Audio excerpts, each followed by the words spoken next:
দেশের বেসরকারি এমপিভুক্ত শিক্ষা প্রতিষ্ঠানে ১ লাখের বেশি শিক্ষক নিয়োগের জন্য ষষ্ঠ গণবিজ্ঞপ্তির অধীনে আবেদন প্রক্রিয়া আবারও শুরু হয়েছে। শুক্রবার দুপুর ২টা থেকে প্রার্থীরা পুনরায় অনলাইনে আবেদন করতে পারছেন। আবেদন করা যাবে নির্ধারিত ওয়েবসাইটের মাধ্যমে। এর আগে বৃহস্পতিবার রাত ৮টা থেকে শিক্ষক নিয়োগের আবেদন প্রক্রিয়া সাময়িকভাবে স্থগিত করা হয়েছিল।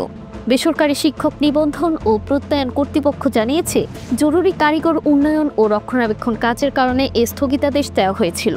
সূত্র জানায়, এনটিআরসি এর ষষ্ঠ গণবিজ্ঞপ্তির মাধ্যমে দেশের বিভিন্ন এমপিভুক্ত শিক্ষা প্রতিষ্ঠানে মোট ১,৮২২ জন শিক্ষক নিয়োগ দেবে।